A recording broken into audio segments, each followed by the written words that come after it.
Salut à tous, bienvenue sur cette nouvelle vidéo. Je me trouve aujourd'hui en direct de Toulouse et je vais vous présenter quelqu'un d'intéressant puisqu'il est encore étudiant et il a pourtant investi dans l'immobilier. Donc vous allez être habitué à force dans mes vidéos de voir ce genre de profil, mais vous allez voir que c'est très intéressant puisque c'est une méthode qu'on ne parle pas très souvent.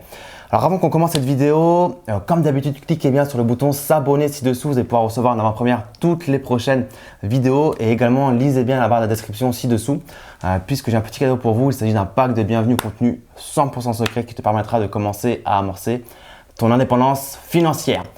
Alex, salut. Salut. Comment tu vas, la forme? Très bien, ouais, ça va. Super, merci à toi d'être venu aujourd'hui. Est-ce que tu peux te présenter un petit peu pour tout le monde, nous dire qui tu es, quel âge tu as, ce que tu fais dans la vie, etc. Ok, je m'appelle Alexandre Fine, j'ai 20 ans. Je suis en deuxième année d'école de commerce et j'ai investi dans l'immobilier à 20 ans avec une SCI. Ok, donc on en reviendra un petit peu plus sur ce point du financement qui vous intéresse très certainement. Donc voilà, à retenir, premier investissement immobilier à 20 ans. Donc franchement déjà félicitations pour ça puisque c'est super cool. Comment toi tu as découvert l'immobilier? Parce que c'est vrai qu'à 20 ans généralement c'est pas forcément à ça qu'on pense le plus. À travers mon père, un peu. Il fait un peu d'immobilier, il a quelques biens. Puis en lisant des livres aussi. J'étais en stage de première année et j'ai commencé à lire des livres parce que j'en lisais jamais. Et je me suis dit il faut que j'investisse maintenant pour, je pensais à plus tard. Et du coup, je me suis lancé un peu sans formation forcément. Je me suis un peu reposé sur l'expérience de mon père. Et du coup, je me suis lancé comme ça. Ok, donc tu le vois vraiment comme quelque chose qui va être là pour, entre guillemets, tes vieux jours. C'est un peu bizarre de dire ça à 20 ans, mais c'est pas forcément… Enfin, je sais pas, qu'est-ce que tu veux faire dans la vie? Tu as déjà une idée ou pas? Un peu, ouais, de la promotion, ça me plaît. Donc rester dans le monde de l'immobilier. Donc ok, c'est une façon pour toi de mettre un premier pas dans l'immobilier. Ok. Du coup, tu as déjà acheté un bien immobilier à 20 ans, comme on a dit au début de la vidéo. Est-ce que tu peux nous en dire un petit peu plus? Qu'est-ce que tu as acheté? Quel type de produit? Quelle surface? Pour quel type de location? Travaux, pas travaux, etc. Ok. Alors j'ai acheté une maison de village avec mur mitoyen de 65 mètres carrés. Elle était à 70 000 euros et j'ai fait une offre à 63 000 qui a été acceptée. Et frais d'agence inclus. Et avec les frais de notaire, donc 10% à peu près, ça m'est revenu en tout avec la création de la SCI et tout ça à 70 000 euros. L'opération totale, compris. Tout compris. Alors, pour ceux qui ne connaissent pas, peut-être qui sont très débutants, qu'est-ce que mitoyen? Qu'est-ce que ça veut dire le terme mitoyen? Rapidement. Mur mitoyen, c'est quand il y a plusieurs maisons collées ensemble. C'est ça. Voilà, un mur commun, quoi. Ouais, un mur commun, exactement. Comment tu as fait? Donc, tu as négocié 2 000 euros sur le prix d'acquisition. Quel était ton argument? Comment tu as senti que tu pouvais négocier 2 000 euros sur 70 000 euros de budget total? C'est pas forcément une très grosse négociation, mais c'est quand même ça de prix. Comment tu as amorcé cette négociation? C'est plus de 2000. Elle était à 70 en fait. Et je l'ai acheté 63 la maison. Et après, avec les frais, les frais de notaire et la création de l'essai, ça m'est revenu comme si je l'achetais sans négociation. Mais… Ok, j'avais pas compris ça comme ça. Donc tu as négocié 7 000 euros sur le prix d'acquisition, on est d'accord? C'est ça, Donc là, c'est quand même plus intéressant puisque sur l'opération totale, ça fait 10%. Comment tu t'y es pris? J'ai fait une offre. Je voulais faire une offre à 60 000, mais l'agent immobilier m'a dit qu'elle allait être refusée. Et j'ai dit tenter quand même. Elle a tenté. Bon, elle a été refusée. Du coup, à 63, c'est passé. Donc là, il y a eu une contre-offre à 63 que tu as acceptée, c'est ça? Oui. Donc très bon réflexe que tu as eu de dire transmettez-la, même si le mec t'a dit tout de suite ça va être refusé. C'est vrai qu'on ne sait jamais tant qu'on n'a pas demandé. Donc, maison de village, donc je suppose du coup dans la région de Toulouse, dans la région toulousaine. Donc sûrement location vide, nue ou meublée long terme, c'est ça? Ouais, c'est ça. Alors il y a plusieurs propositions en fait. Enfin, on hésite encore. Parce que la location meublée en SCI à l'IR, on ne peut pas effectuer de location meublée. Exactement. Il faut qu'on soit au régime IS, donc impôt sur les sociétés. Du coup, on hésite à la revendre. À la revendre pour déclencher une plus-value. Et du coup, réinvestir dans d'autres logements. Dans d'autres projets après, par la suite. Donc directement, la maison, vous n'allez pas la garder longtemps. Vous faites une culbute, un achat-revente en fait. C'est ça, potentiellement. On fait du rendement entrepreneurial avec beaucoup de travaux. On a un budget de 30 000 € de travaux à peu près. Ok. Donc on va revenir là-dessus. Juste petit point sur la SCI du coup. SCI à l'IR, interdiction de faire du meublé normalement, sauf dans la limite de 10% des revenus du chiffre d'affaires qui est en meublé. Normalement, c'est pour les immeubles de rapport où il y a un local commercial à la base. Et SCI à l'IS, en effet, on a le droit d'avoir du meublé. Du coup, là, tu viens de nous dire quelque chose d'intéressant, 30 000 € de travaux.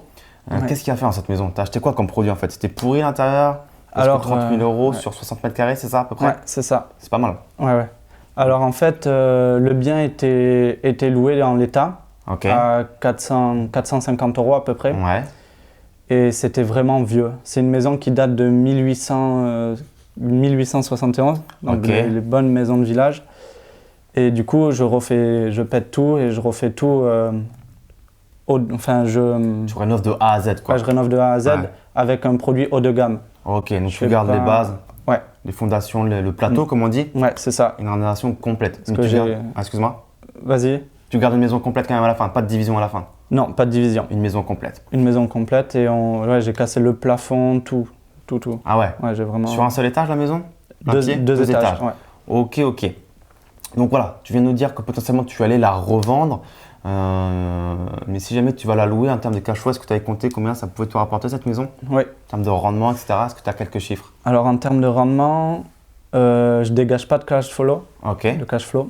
Je dois donner de ma poche tous les mois pour payer le bien. C'est pour ça qu'on hésite vraiment à la vendre et pour refaire une opération derrière avec du cash flow. Ok.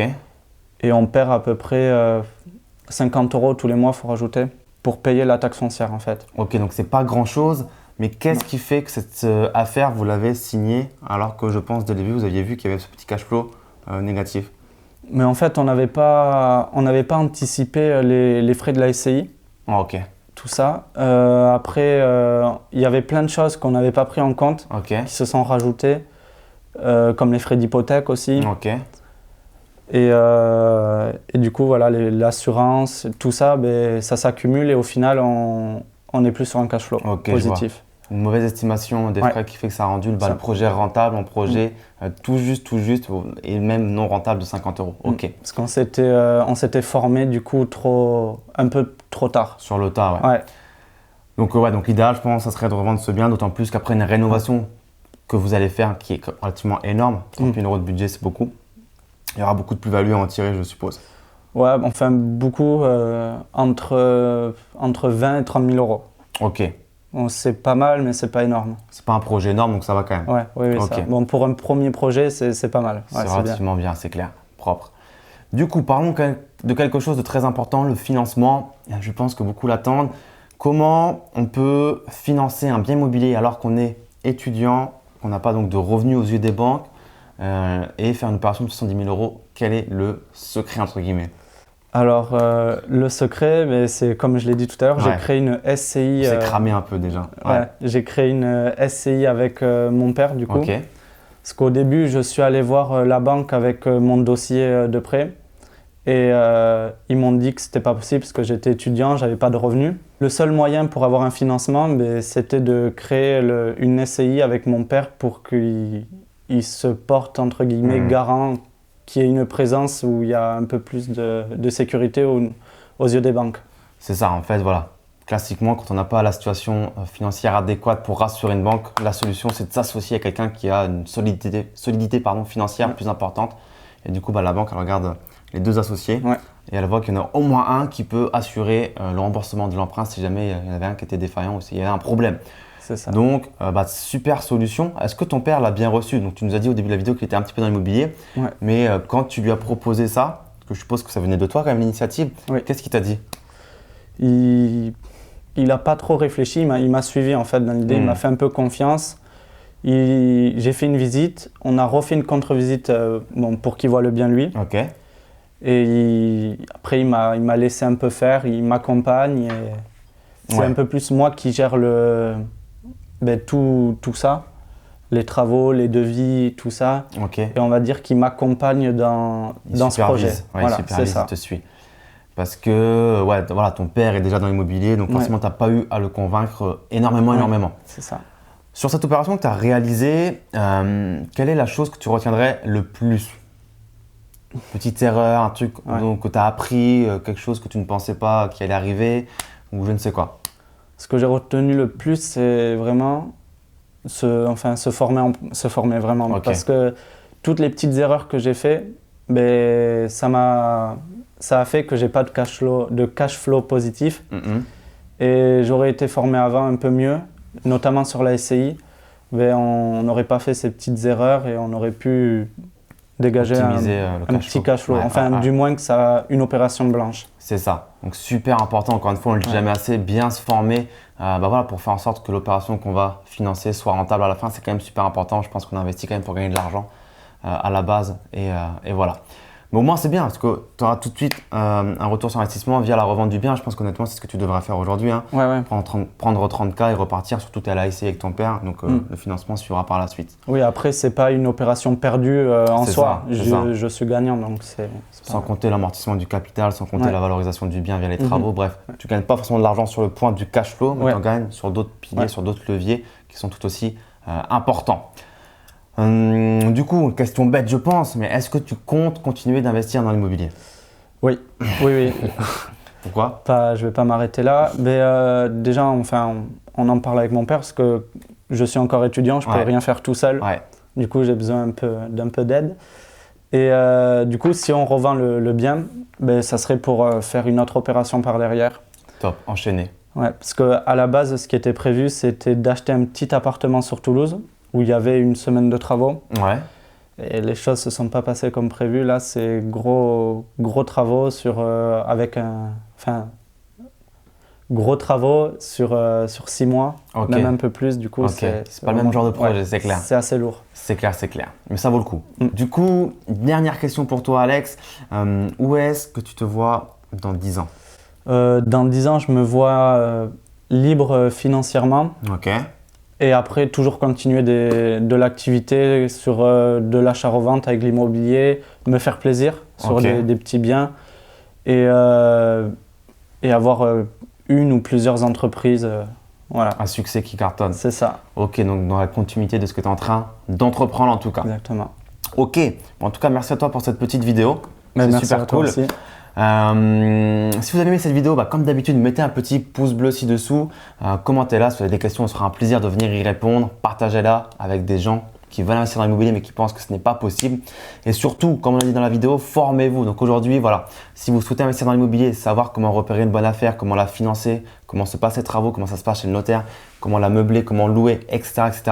N'hésitez pas à regarder dans la barre de description et à checker le catalogue de formation puisque j'ai un programme qui sera là pour vous aider à investir dans l'immobilier et faire toutes les étapes dont je viens de vous parler et bien plus encore. Donc Alex, je te serre la main. Ouais. Merci à toi pour cette vidéo et on se dit à très vite. Ciao.